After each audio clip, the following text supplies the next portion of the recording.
Hi everyone. So it's been a while. So today I'm gonna answer some questions that I keep on receiving on my comment section and share to you some of our experiences. Yes, not some, but our experience here in the US. Our, because it's not just my experience, but it's from the other lady. But like they're not here physically, but I'm gonna share to you guys my understanding and everything about this different situation that I heard from the ladies, from their lives, from their experience in from their household and everything, yeah, you get what I mean. So yes, so I decided to share it to you guys because I know that it will help somehow to you to be ready and have a clear picture of your American dream. Because I think you have this idea, or you become idealistic, right? We become idealistic of coming here. So it's not to discourage you, but to encourage you somehow to be tough and smart, patient and understanding. So yes, stay tuned because you will learn something from this video. I hope so. So okay, let's dive into the first question. It's about, where's my paper? I have note here.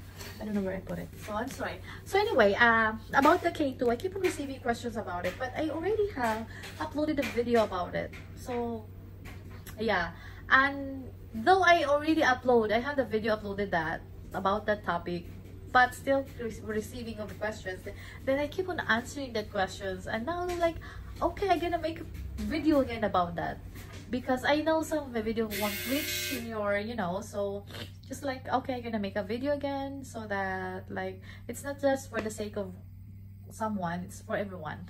So yes, about the K2, my K2 is 13 years old and he fly here alone.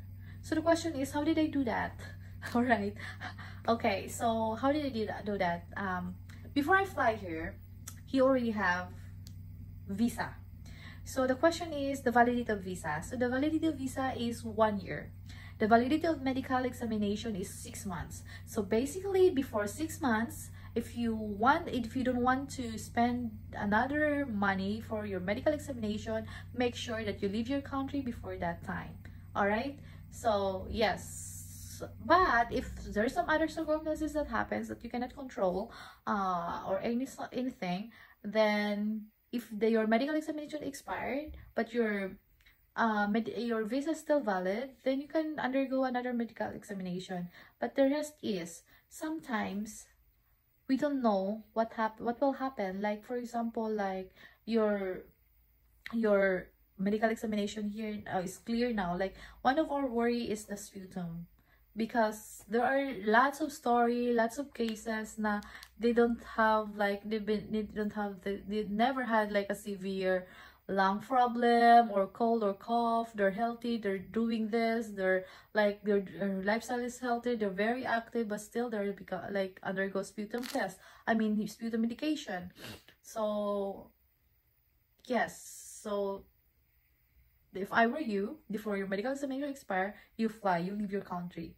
So in your K2, same. So my K2 was he flew here alone, and what did I do? So he has already a visa. Then what I do is I contact an airline, the airline that I like. So I contact them, ask about it. So I ask for the assistance of an unaccompanied minor. So yes, that's it. So but before you do that, they will advise you to purchase ticket. You buy a ticket first before contacting them. But some cases you cannot reach that airline, or some of the number that they posted in their website, it's not really active, or some having a problem. So before you buy a ticket in a certain airline, you make sure that now you can contact them, you can call that number. Okay, you can just ask assistance, and they will assist your child really well from the region to the destination. They are always with your child. So imagine my child has a 13 hours layover because it's kind of we buy the ticket or let him fly here. It's kind of hindi masyadong naplano kasi we're having problem of him there. So it's kind of it was like abrupt. So that's the only ticket on that day na medyo mura lang din, and with my trusted airline. So I just stressed like, okay, you're gonna have like 13 hours layover there. But the good thing is I asked my child, and there always have somebody to like assist him all throughout that hours of waiting. So maganda talaga yun. So anyway, I'm not gonna share the airline because we all have like different choices. So yes, about that's it. And the documents that they will ask, I prepared a, before I fly here, I secured a special power of attorney for my mom, to authorize her to accompany, to do everything on my behalf, like a medical examination, interview, and like anything that they will do. Like I state everything there na my mom could do this, could do that on my behalf. So like that, like until to the in the airport of where my child will like fly. So yun, doon talaga in-state ko, dapat klaro ka. So lahat nakaisado nun, kasi para if ever they will like there's something that they are going to do, may authorized person talaga nagagawa dyan para sa'yo. So that's it. With the attorney na certified ng attorney, parang ano talaga nila. So yun, sinigurado ka lang yun. Tapos about the DSWD, don't worry because our visa is exempted of those kind of drama sa DSWD. Huwag ka na kumuha ng permit. So yung ano lang na ano ko, CFO certificate, visa, yellow packet, and that's it. Same in the port of entry, visa and yellow packet, and that's it. So yes, and yeah, that's it about the K2. There's one lady asked about like if her husband could fly to Philippines and get her child in her behalf. So I don't think they will allow that actually, because your husband doesn't have a right to your child yet, because your child is not his adopted child. So I'm not really sure about it, but you can you can make a call to the immigration and ask about that, since that person is your husband. But I'm not really sure they will allow that. So because there's one lady that she's worried about like the waiting of her advance parole, which is a permit to travel. So anyway, 1 year you cannot fly outside USA without that permit. So magiging parang ma-terminate yung ano mo dito, resident ano mo, parang ganon. So they have this law. So yun, I'm not really sure. So you gotta make a call to the immigration and ask about it, or go to a lawyer, consult for a lawyer. There's a lot of immigration lawyer around. You can make a call and ask them about that, so that you will get the credible information. So yes, and also yes, about the documents, that's it. Yellow packet and visa, all of us actually, those are the only documents that we need to they will ask most of the time.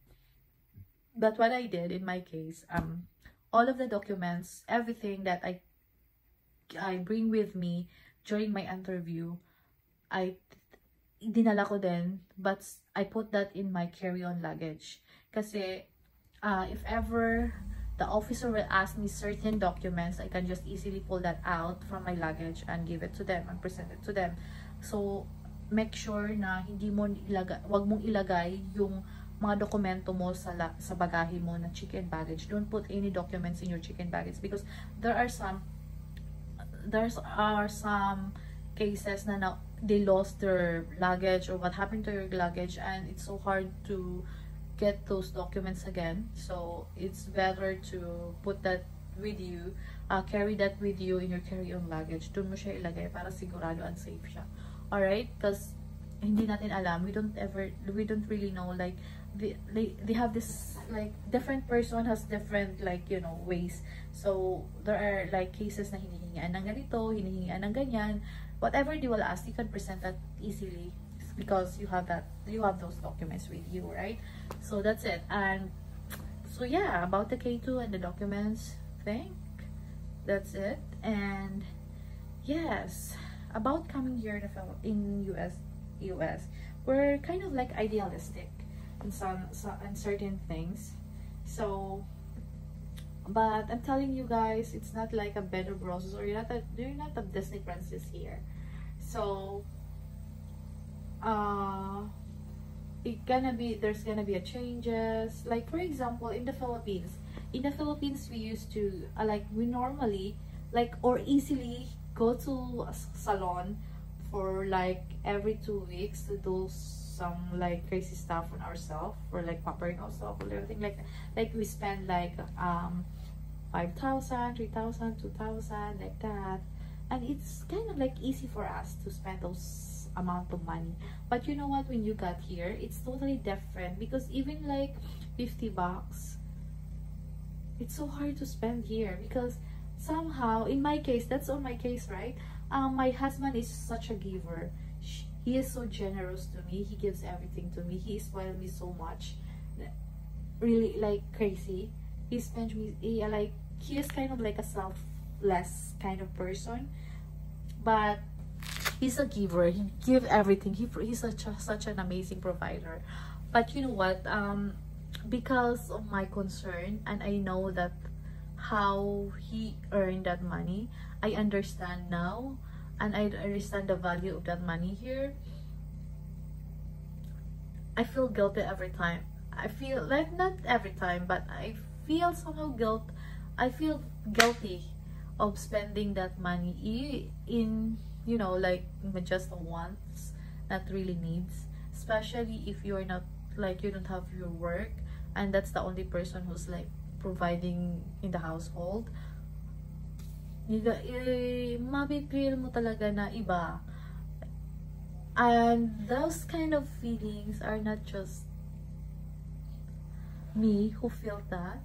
Also the other woman like shared about this, like they really want to work because so that at least they can help their husband, they can buy their own stuff like that. So iba na yung maintindihan mo na yung value ng pera dito, kasi you're not in the Philippines anymore. You're living in the US.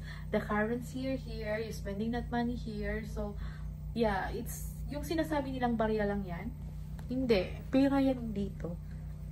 Marami yang mabibili dito. Imagine, $200 is 10,000 pesos every week. Almost more than $200 in-spend namin in our grocery. And imagine, the fridge that we have, hindi yung fridge natin sa Pilipinas na maliit lang. It's a big fridge. So, 200, it's good for us like 2 weeks. Puno na yung ref namin. Tindihin mo yung 10,000 yun doon. So, sinasabi nila, ay, maliit lang yan. Hindi. Pinapakain kami, 3 kami niyan, ha. Tapos, nabibili namin lahat ng aming gustong kainin. Steak, mahal na mga meat, mga expensive meat. We buy that. Good food. We eat well. With $200.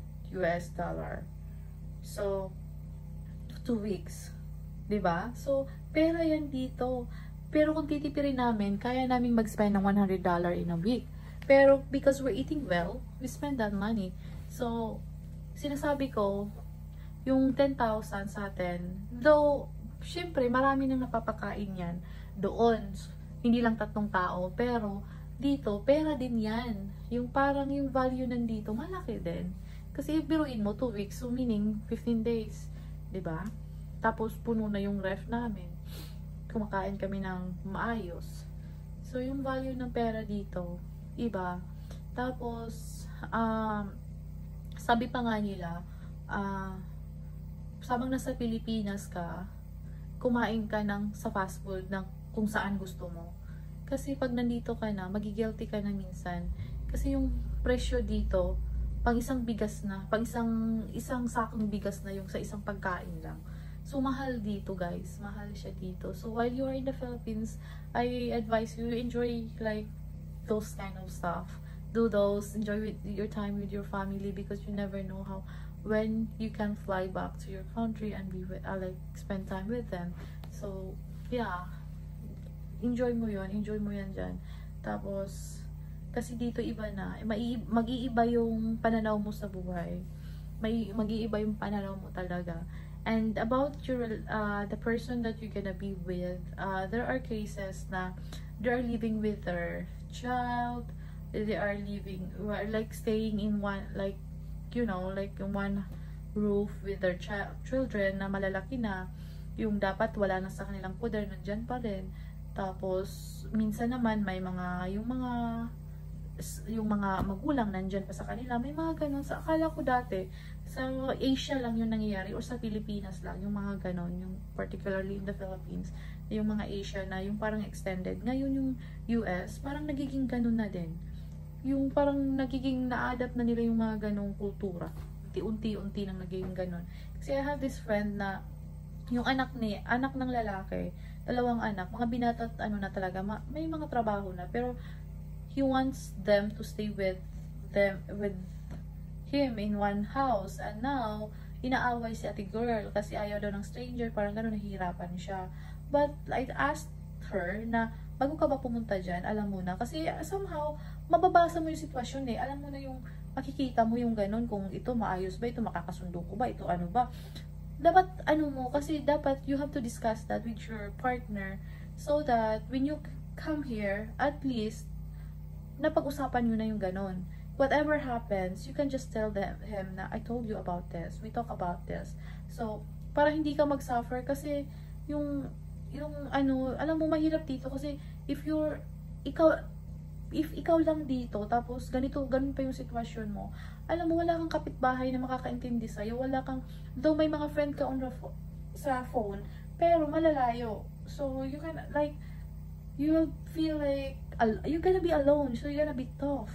So kung hindi mo maintindihan yung sitwasyon at hindi ka ready ng ganyang sitwasyon, maluloka ka talaga. Iba talaga yung epekto dito. Tapos you have this dream na ganito pa yun, yung parang fantasy dreaming, you know. So hindi ganun, girl. Realistic tayo dito, hindi tayo magiging idealistic, kasi realidad to. Iba yung dito. Tapos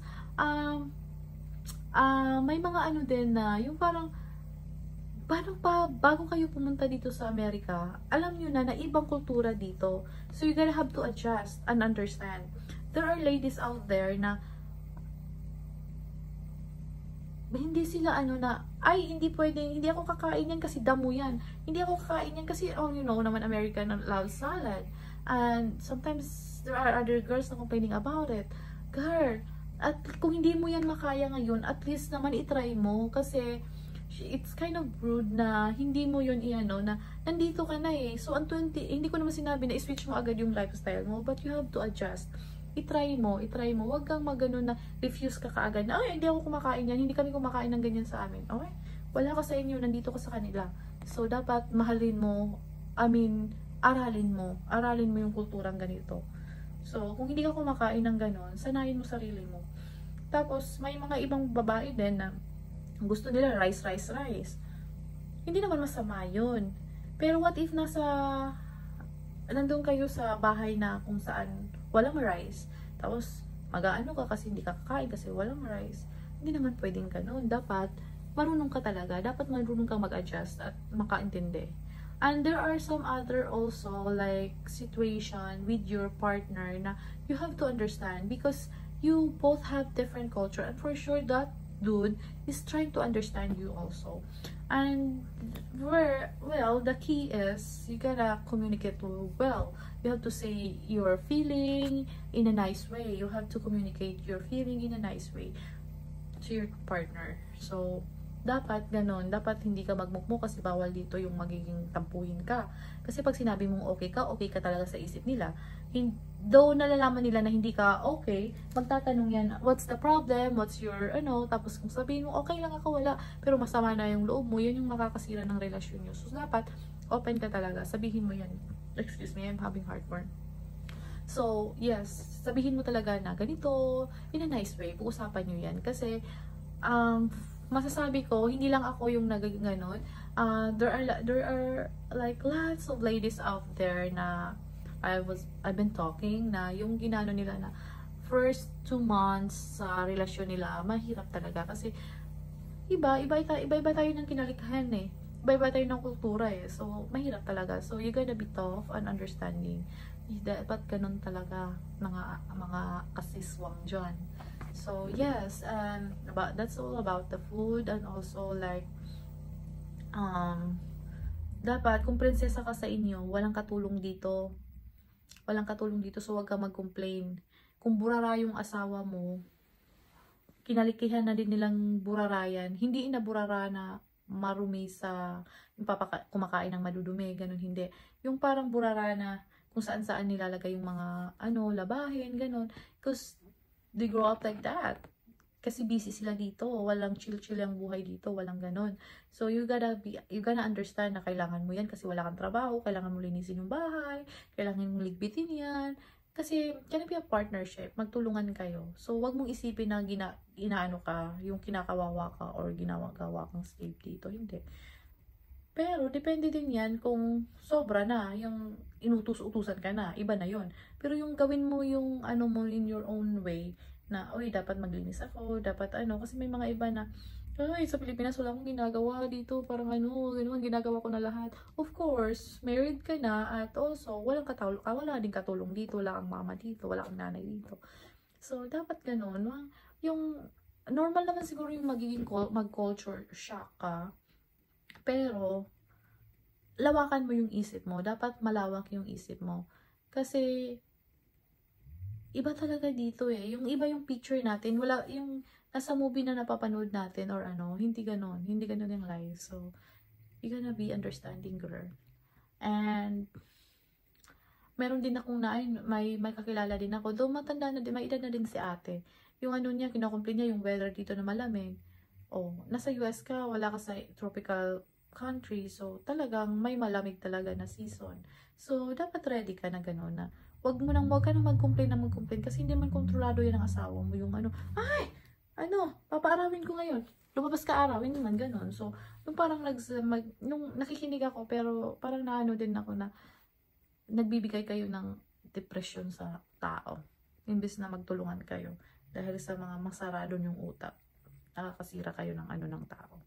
So, yung parang ganon. So, yeah, while you are in the Philippines, enjoy. Spend your money wisely. Kumain ka ng kumain sa fast food kasi pag nandito ka na, lalo may trabaho ka na, mag-iiba yung pananaw mo. And, yes. Ano pa ba? Parang yun lang. Inaantok ako. Yeah, so now I'm currently waiting for my US approval actually. Yeah, then para 2 months na yata nung tagal-tagal sana ma-approve na para makagalaw-galaw na ako dito. So anyway, dun sa hindi marunong pa mag-drive, habang nag-aantay kayo dyan, di ba may mga Tesla sa atin, try nyo, sikapin yung matuto kayong mag-drive. Kasi pag nandito ka na, pag hindi ka marunong mag-drive, wala kang life. Kasi busy lahat ng tao dito, hindi kayo pagmamaneho. Tapos mahal dito, may Uber naman, pero there are some area na walang Uber. Tapos yung iba naman mahal din.